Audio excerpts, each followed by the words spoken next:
Kingdom Hearts 4 will begin a brand new story saga within the Kingdom Hearts storyline, known as the Lost Master Saga. From the two sagas we have already, we're aware that they consist of multiple games. While subtitled Kingdom Hearts games over the past decade have basically been subjected to mobile phone game entries, aside from Melody of Memory, I'm hopeful that we'll see some proper subtitled entries throughout this next coming saga. Although we're still patiently waiting for Kingdom Hearts 4, today I wanted to talk about 5 Kingdom Hearts games that I'd love to see in the future. So let's start off with the most obvious one, and the one that is basically almost guaranteed to happen, and that is Kingdom Hearts Verum Rex. It was actually confirmed by Tetsuya Nomura back in 2022 that he was unsure whether or not to call Kingdom Hearts 4 Verum Rex. However, due to Kingdom Hearts 4's story revolving mainly around Sora, Nomura decided against the naming of Verum Rex, so no doubt this will be used for a future Kingdom Hearts installment, likely revolving around Yozora.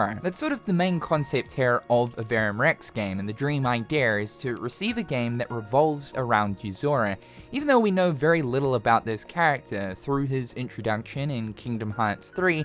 I think for a lot of the community, he's become a fan favorite. He is basically a reincarnation of Nomura's vision of Noctis for Final Fantasy Versus 13. This really is Tetsuya Nomura just re-attempting the idea from all of the evidence we have so far. And although no doubt some of the scrapped and archived ideas that Nomura once had for Versus 13 will definitely be present within Kingdom Hearts 4, the actual game of Verum Rex will probably be the closest thing we have to ever being able to experiencing that original vision of the game. Now, we'll likely learn more about Yozora in Kingdom Hearts 4, but remember the game is going to mainly revolve around Sora. What we know so far is that Yozora is tasked with an objective of saving Sora, whatever that means. We know that he's gone through multiple trials, whatever they consist of, in order to get to Sora. We also know that his homeworld, which is seemingly Quadratum, was lost in similar fashion to the way that Sora lost his homeworld of Destiny Islands in Kingdom Hearts 1, and that he lost a very important person in his life through this, who is basically Stella Nox from Versus 13, again, just like how Sora lost Kairi. All of these things are basically the beginning of Yozora's story, and rather than getting a lot of that explained within Kingdom Hearts 4, this could provide a perfect template for the narrative of Verum Rex. I have this feeling that KH4 will still be pretty vague in regards to the character of Yozora, and that something like a Verum Rex game could provide the full proper introduction of the character, getting the entire backstory as to what's going on with his world, his character, and his friends. I can imagine that it would probably take place before Kingdom Hearts 4 for the majority of the game, and then somewhere towards the end of the game it would link up directly to Kingdom Hearts 4 or somewhere beyond. I'd also say that the Master of Masters would have some kind of involvement in Verum Rex, as we know that he's been in Quadratum since the end events of Kingdom Hearts Key. The most exciting aspect of a Verum Rex game, though, is for the Kingdom Hearts team to be able to experiment with the gameplay side of things. It would really be quite the different experience to play a Kingdom Hearts game where the main protagonist isn't actually a Keyblade wielder. We already know that Yozora's kit is pretty insane. He has the ability to be able to scrap and build, or at least we think so. This is going to be one of the new combat mechanics of Kingdom Hearts 4 that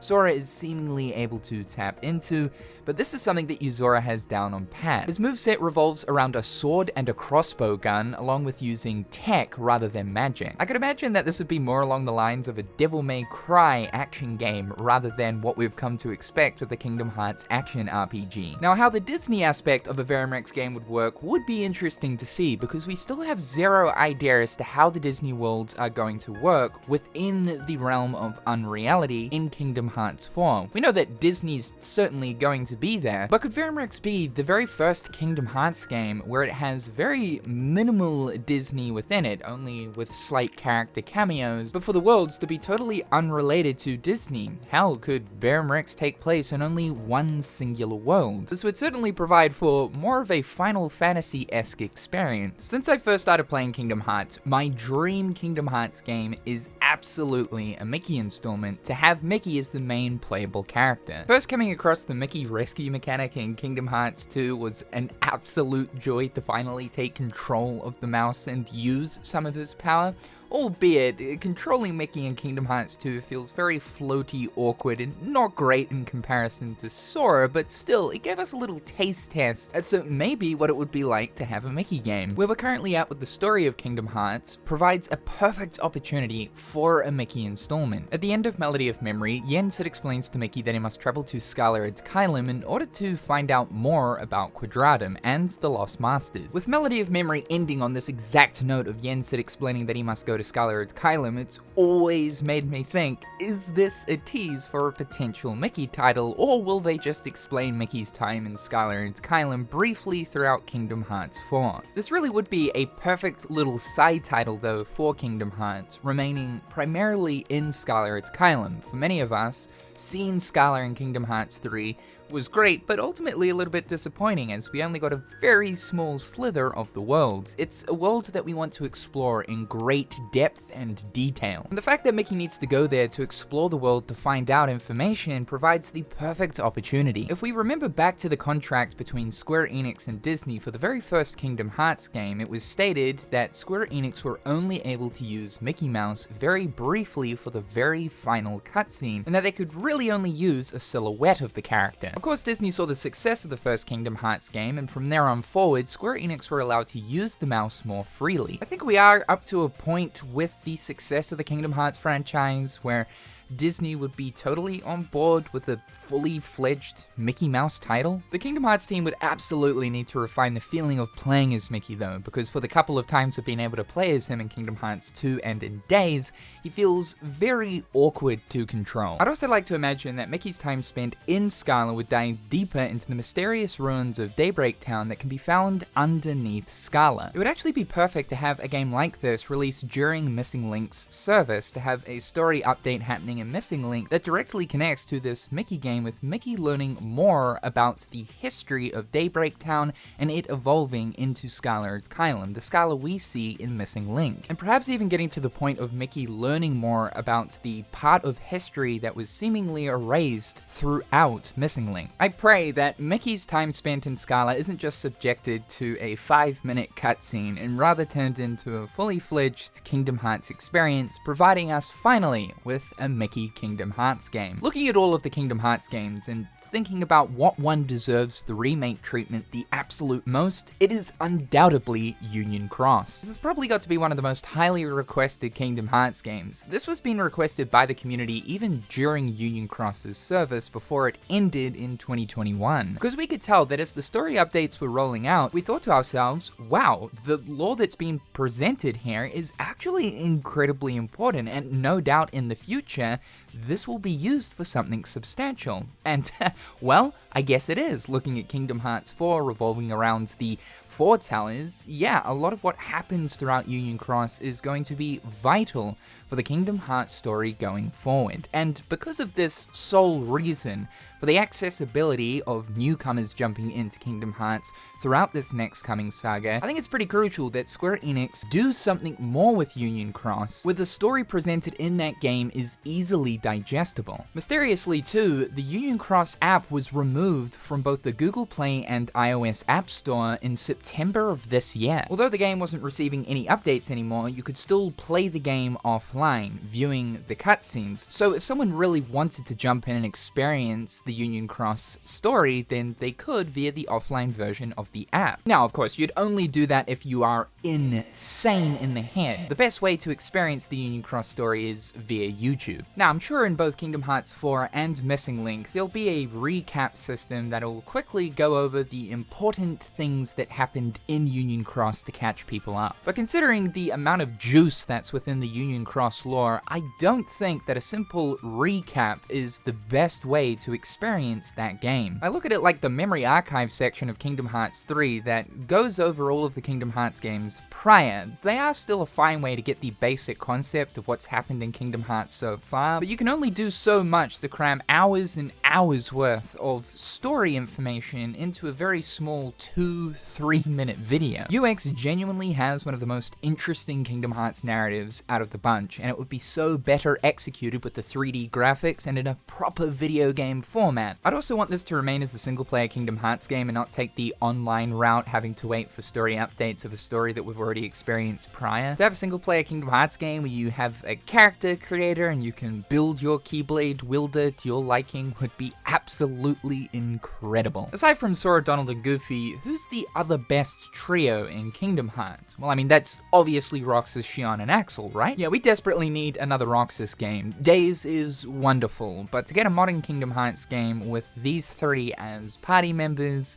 with the same level of quality that we see from a proper Kingdom Hearts title would be incredible. I could imagine that the narrative in question here would revolve likely around finding Scold, Subject X. We're guessing that the girl that mysteriously appeared in the courtyard of Radiant Garden is in fact Scold, who had traveled from the past into the future. In the Kingdom Hearts 3 secret reports, we know that both Axel and Isa used to sneak into the Radiant Garden castle and pay visits to this Subject X. They formed a relationship with this girl until one day she was mysteriously gone, taken from the Radiant Garden cells by Xigbar to likely be used as a plot point later on. And the best person in charge of leading the plot forward to find Subject X would absolutely be Axel, meaning a Roxas Xion Axel game, traveling to different worlds to find her whereabouts. We'd likely also see involvement from Isa, as he's now a friend, as he did have a relationship with Scold along with Axel. Because she was taken by Xigbar though, it would seem that she serves a purpose for the Foretellers, meaning that it's very likely that she's now within Quadratum. But I think there's a pretty good chance that at some point all of the Guardians of Light will make their way to Unreality. We know that Subject X did suffer some form of memory loss, as she literally doesn't know who she is, only knowing that she's come from a world of fairy tales. I can definitely picture a scenario though of Roxas coming into contact with Subject X and going off the basis that she is Scold, triggering a memory of Ventus. This entire story premise though is based on the idea that Subject X is in fact Scold. Still, right now, we don't know who this character is. There's theories out there that it could in fact be Streliza. However, because Days was a DS title, I'd love to see a modern attempt from Saga team making a Roxas trio installment. And the last game I would absolutely love to receive, which is definitely more of a pipe dream than anything, is a Kingdom Hearts MMO RPG. I suppose you could say that Missing Link is really going to be the closest thing we have to this. Now, I'm not so much meaning in the direction of something like World of Warcraft or Final Fantasy XIV, but more so in the direction of something like Wuthering Waves or Genshin Impact. Action RPG MMOs are all the rage these days, and as the years go by, more and more of these seem to pop up. Kingdom Hearts is already one of the best, most well-crafted action RPG games out there, so applying that template to an online service. As I was saying when we were talking about the Union Cross remake, I don't want that game to be applied into an MMO format. Some would say this would make the most sense considering the game was originally an